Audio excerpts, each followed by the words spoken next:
10,000 के करीब तो ई रिक्शा है, 3,000 के करीब ये छोटे वाले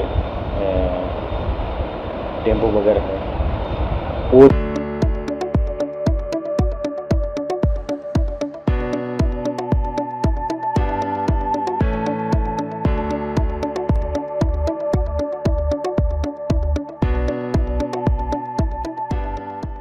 हमने एसपी साहब के आदेशानुसार दिल्ली गेट से पहले डाइवर्जन दिया है और वो डाइवर्जन सफलतापूर्वक चल रहा है।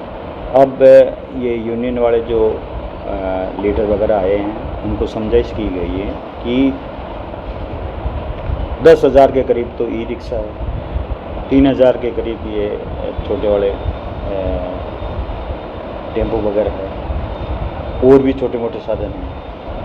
13,000 साधन दरगाह की गलियां नहीं झेल सकती क्योंकि दरगाह की गलियां बहुत ही संकरी गलियां हैं। ये बात इनकी सही है कि इनके वैसे वहाँ तक आगे नहीं जाने से किराया कह रहे हैं कम ले रहे हैं, कम दे रहे हैं, ये बात सही है। लेकिन इतना ट्रैफिक दरगाह की जो छोटी गलियाँ हैं, दरगाह की छोटी सड़कें हैं, वो झेल नहीं पाएगी।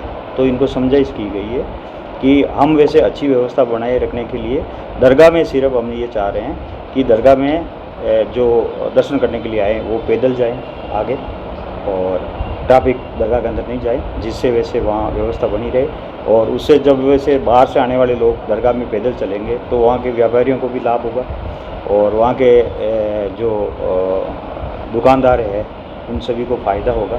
साथ में ही दरगाह में वैसे जो ट्रैफिक का रेलम पहल रहता है, ई रिक्शा है, टेम्पो है, और भी साधन हैं जो वैसे बेतरतीब से चलते रहते हैं, जिससे दरगाह में बाहर से आने वाले लोगों को परेशानी होती है। और हमारी वैसे जो स्मार्ट सिटी है अजमेर, उसकी एक अच्छी छवि लेकर नहीं जाते हैं। तो हमारे एसपी साहब चाहते हैं कि दरगाह में आने वाला प्रत्येक बार का जो पर्यटक है वो एक ऐसा मैसेज लेके जाए कि दरगाह में क्या व्यवस्था है, बहुत शानदार व्यवस्था है दरगाह में। तो एसपी साहब के निर्देशानुसार हम दरगाह क्षेत्र में शानदार व्यवस्था करने जा रहे हैं। और अब मिनी उर्स आएगा, उसमें हम ट्रैफिक की अलग व्यवस्था करेंगे और दरगाह की साइड में 1-1 किलोमीटर में हम अंदर की साइड में कोई ट्रैफिक नहीं जाने देंगे।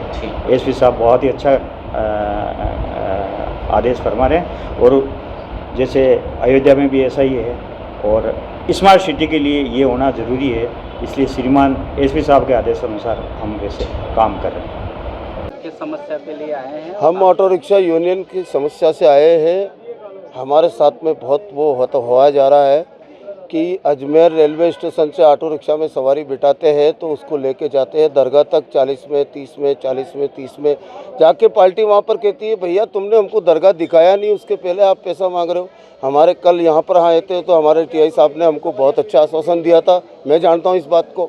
उन्होंने यही बोला था कि भाई आपका जब धान मंडी की कोई भी ऑटो रिक्शा जाएगा तो आपका भी ऑटो रिक्शा स्टेशन का जाएगा, और अन्यथा ना कोई उनका ऑटो रिक्शा जाएगा तो आपकी गाड़ी नहीं जाएगी। मैं कहा सर आपका हुक्म हमारे सराखों पे हम मान्य रखते हैं, लेकिन उन आदेश की पालना अभी तक नहीं हो रही है, साहब के आदेश की पालना।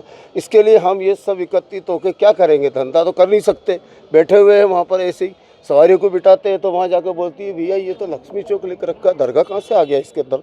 ये समस्या हमारे साथ में हो रही थी, इसके लिए साहब से एक बार और निवेदन करने के लिए आए हैं। अच्छी तरह से साहब बहुत अच्छा कोऑपरेट करते हैं, ये हमें मालूम है किस तरीके से अच्छा कोऑपरेट कर रहे हैं और करते रहेंगे जब तक ये है। दूसरी बात ये है सर, हमको कोई ज़्यादा विवाद और इतना वो नहीं करना है। गरीब की अगर पेट पे लात पड़ेगी, हमारे बच्चे ही अगर भूखे मरेंगे तो फिर तो रोड ही बचा है ये खाली हमारे लिए, रोड पे बैठ जाएंगे सब। ऐसे मेरा नाम ऑटो रिक्शा यूनियन संरक्षक करण सिंह जी की मार्फत से कालूराम मंत्री।